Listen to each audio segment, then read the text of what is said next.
Les personnes qui ne connaissent pas la VAE, qui le découvrent, je pense que vous n'êtes pas très nombreuses, mais au cas où, une VAE, c'est un moyen qu'il existe en France d'obtenir un diplôme. C'est un diplôme inversé. Au lieu d'apprendre des nouvelles choses et d'évaluer des compétences, on va considérer au contraire que vous savez tout faire et que vous avez les expériences et on va venir le valoriser en un diplôme. Il y a 3 grandes étapes. Il y a un livret 1 qui est le courrier de recevabilité où on va demander, si vous voulez, l'autorisation au certificateur de faire ce parcours et où on va pouvoir préciser toutes les compétences et les expériences qu'on a acquis pour ce diplôme, en lien évidemment avec le référentiel de compétences. On va passer ensuite à la rédaction du livret 2, qui est le plus gros du travail dans une VAE, c'est ce qu'on appelle un peu le mémoire, où on va justifier que vous avez toutes les compétences et toutes les expériences relatives au métier et au diplôme que vous préparez. Et ce livret 2, on l'envoie au certificateur qui va organiser des jurys et vous êtes convoqué à l'oral. L'oral, on le voit comme la bête noire du parcours VAE, alors qu'en réalité, dans 99% des cas, il se passe extrêmement bien. Et on a un échange entre professionnels, parce que la VAE, c'est une manière professionnelle d'obtenir un diplôme. Donc, je vous rassure tout de suite, ce n'est pas un oral académique où on va vous évaluer sur la théorie, etc.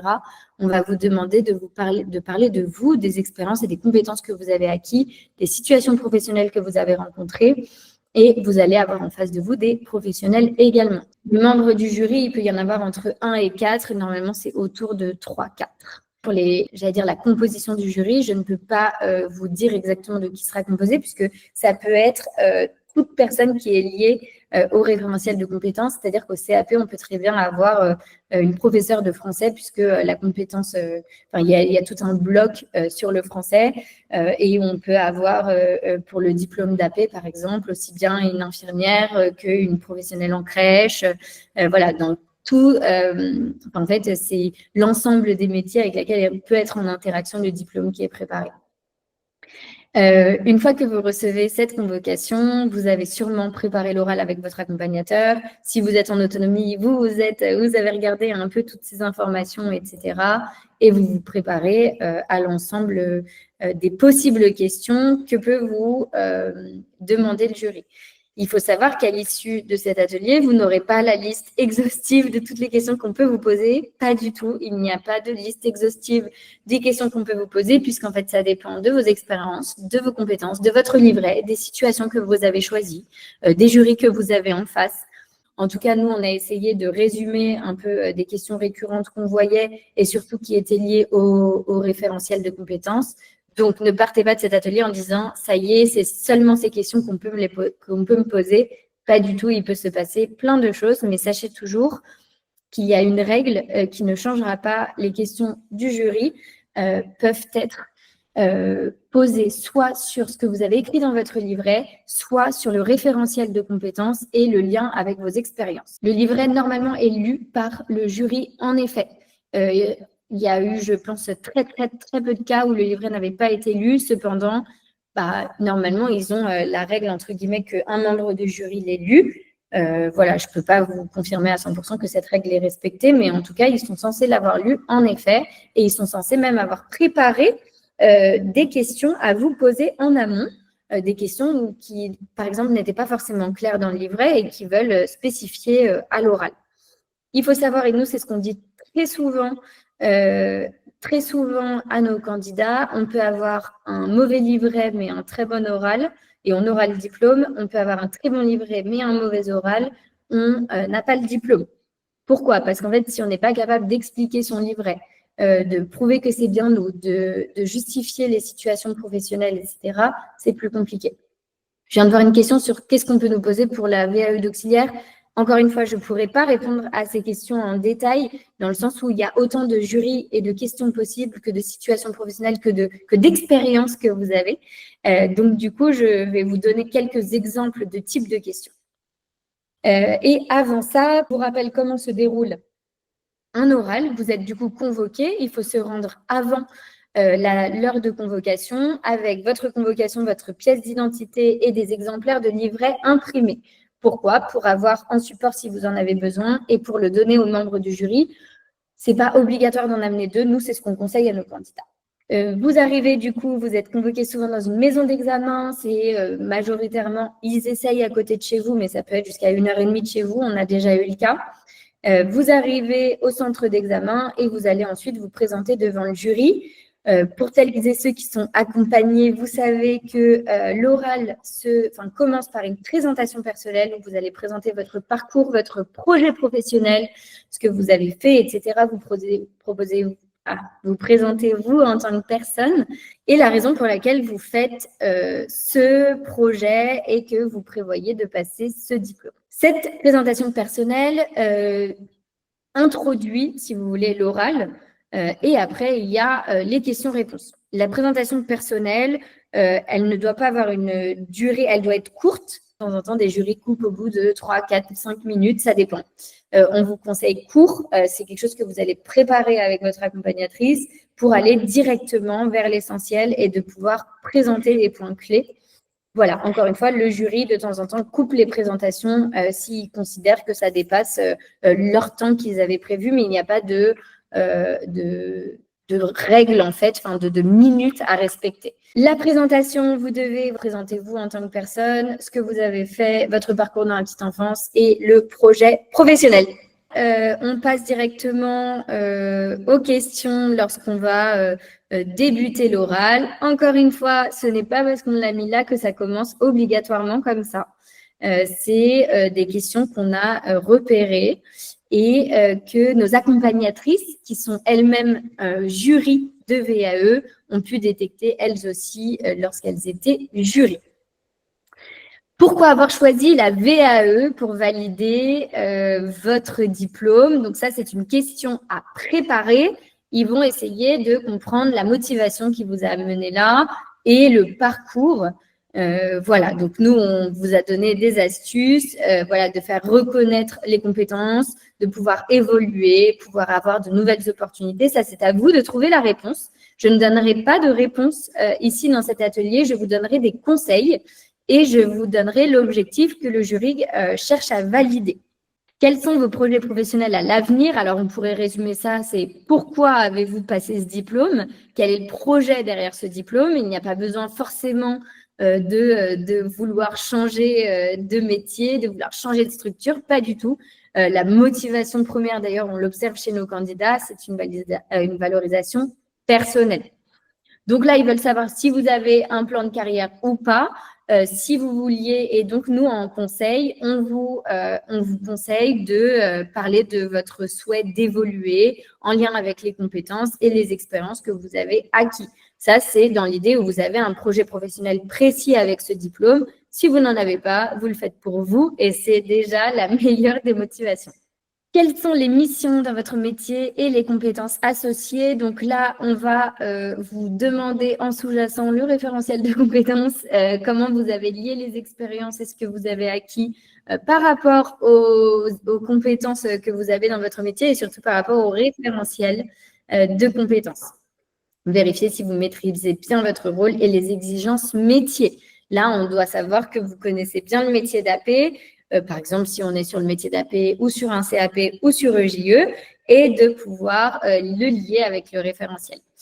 Donc là, c'est ce qu'on vous a donné comme astuce, de lister les missions principales et d'y associer les compétences nécessaires et le référentiel. Encore une fois, l'idée, c'est pas de balayer tout le référentiel, mais d'aller plutôt sur un point de vue assez général, mais qu'on ait compris que vous ayez fait le lien entre ce que vous faites au sein de la structure ou à votre domicile, par exemple, et les attendus métiers du diplôme que vous préparez. Je reprends du coup sur les questions du CAP. Comment organisez-vous une activité pour un enfant? Donc là, on va parler d'une activité. Ça peut être une activité d'éveil ou de repas ou pas. Mais on va vous demander de raconter toute la préparation de l'activité, comment elle va se dérouler et ensuite la fin de l'activité. Donc, on va regarder si vous êtes capable de proposer des activités différentes, etc., en adaptant à l'enfant que vous accompagnez. Et là, on vous conseille d'aller au plus dans le détail, mentionner l'âge, l'objectif de l'activité, le matériel, l'adaptation, etc., toute la préparation pour justement montrer que vous savez adapter votre pratique en fonction des enfants que vous accompagnez. Clairement, vous aurez forcément une question autour de la description d'une de vos activités. Vous avez dans le CAP une fiche activité éveil. On peut vous demander une autre activité. Ça peut être possible de vous demander de décrire une autre activité ou de vous décrire un repas ou un soin, etc. Autre sur le CAP, comment adaptez-vous votre prise en charge en fonction de l'âge de l'enfant? Ça reprend un petit peu ce qu'on vient de se dire, mais de montrer que vous êtes capable de détecter où en est l'enfant et de pouvoir adapter votre pratique en fonction de ça. Parler des besoins spécifiques, mais aussi ne mettez pas les enfants dans des cases en disant qu'à 2 ans, ils doivent faire ça, etc. Adaptez, parlez de là où en est l'enfant, ce que vous avez détecté, vraiment des observations. Vous savez que le référentiel de compétences, en tout cas sur les EP spécifiques, sont au nombre de 3. Le P1, accompagnement de l'enfant. Le P2, en accueil collectif. On peut vous interroger aussi sur le travail en équipe, comment vous pouvez accompagner un groupe d'enfants, etc. Et le P3, c'est l'accueil individuel. Tac, du coup, ouais, on passe sur JE. Quel est votre rôle dans l'accompagnement du développement de l'enfant? Donc là, il va falloir parler du métier de JE, de votre rôle, de l'apport, etc. Qui est différent d'une attente d'un CAP. Donc là, il faudra se référer, pareil, au référentiel de compétences, notamment dans le DC1, le respect du rythme. Là, c'est là où vous allez pouvoir parler de vos valeurs pédagogiques et de donner des exemples très concrets du rôle que vous avez en tant qu'éducatrice de jeunes enfants. Comment travaillez-vous en équipe pluridisciplinaire? Là, on est plutôt sur le DC3. Comment vous collaborez en équipe? Là, on vous donne différentes astuces. Parler de la communication, de l'échange, de comment vous arrivez à vous compléter dans les rôles, au sein de l'équipe, etc. De comment aussi le JE est un peu au centre des échanges et de la coordination. Voilà, donc il y a tout le côté vraiment accompagnement de l'équipe pédagogique, etc.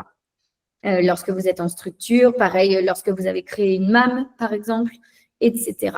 EJE, on va vous faire parler des situations professionnelles que vous avez choisies au sein du livret 2, mais on peut aussi vous demander des choses qui sont liées au référentiel de compétences, comme je l'expliquais un peu dans toutes les VAE. On rentre du coup dans le diplôme d'auxiliaire de pleurs. Encore une fois, ce ne sont pas des questions exhaustives. À l'issue de cet atelier, je ne vous aurais pas fait un oral blanc, je ne vous aurais pas fait l'ensemble des questions-réponses avec un jury, même si j'aimerais. Mais c'est pour vous donner des questions qui reviennent souvent. Comment assurez-vous l'hygiène, la sécurité d'un enfant? Donc ça, c'est assez large, mais ça va vous permettre de lier à plein de compétences du référentiel. Ça va permettre de vérifier vos protocoles, enfin de la connaissance sur les protocoles. Là, c'est important d'aller au plus au détail possible. Les règles de sécurité, le nettoyage, les protocoles, la vigilance, etc. Comment vous interagissez avec l'équipe. Là, vous pouvez y aller sur ces questions-là qui sont assez larges et qui ne sont pas ultra spécifiques. Raconter, parler de vous, c'est ça le plus important. Le jury, ce qu'il veut entendre, c'est qu'il a en face de lui une professionnelle qui est happée et qui lui raconte son métier et qui peut aller directement pour une validation du diplôme. Avez-vous déjà été confronté à une situation d'urgence? Comment avez-vous réagi? Alors là, petit piège, si jamais vous ne l'avez jamais rencontré, l'idée, c'est de ne dites pas non. Dites plutôt, alors, ça ne m'est pas arrivé dans le cadre de mon exercice professionnel, mais si si ça avait été difficile d'accorder aujourd'hui, si jamais ça m'était arrivé, voilà comment j'aurais réagi, voilà ce que j'aurais entrepris, voilà ce que j'aurais fait, etc. Répondez toujours par comment vous auriez fait si. Donc là, ça va permettre d'évaluer votre réactivité, les connaissances des gestes de premier secours, de décrire la situation et de savoir comment vous avez appliqué tous les protocoles, les règles, etc. Quelle est la place des parents? Alors ça pourrait être une question pour tous les diplômes. Quelle est la place des parents sur EJE? Ça serait le DC2. Sur le CAP, ça serait un peu un fil conducteur de l'accompagnement des parents aussi. Et sur AP aussi, de pouvoir savoir comment vous collaborez avec les familles, comment vous installez ces éléments de communication. Parler des transmissions, parler des protocoles aussi, parler du lien de confiance. Sur EJE, la place de l'accompagnement des parents, il est extrêmement central. C'est tout un bloc de compétences. Lorsqu'on se fait accompagner, est-ce en présentiel ou en distanciel? Comme je vous disais, nous, on est organisme à distance. et de manière personnalisée. Vous avez une accompagnatrice dédiée. Cette accompagnatrice, elle est titulaire du diplôme qu'elle accompagne et vous prenez les créneaux sur votre disponibilité. Il n'y a pas de créneau imposé. On a un pack qui propose 5 heures de préparation à l'oral avec des oraux blancs, des questions-réponses avec des jurys et également un outil de gestion de stress. Ce pack, il est finançable sur le CPF. Et c'est ça que je voulais vous montrer directement depuis l'ordinateur. Vous montrer, et ce pack, il est à 495 € entièrement financé par le CPF. Donc, évidemment, juste le délai d'accès, je vous avais dit, il y a 14 jours de délai de rétractation sur le CPF. Donc, il faut faire, si vous êtes convoqué dans un mois, l'inscription là pour dans 15 jours ensuite. Alors, je vous partage. Et là, on est sur le site du CPF. On reconnaît le monsieur qui se gratte la tête.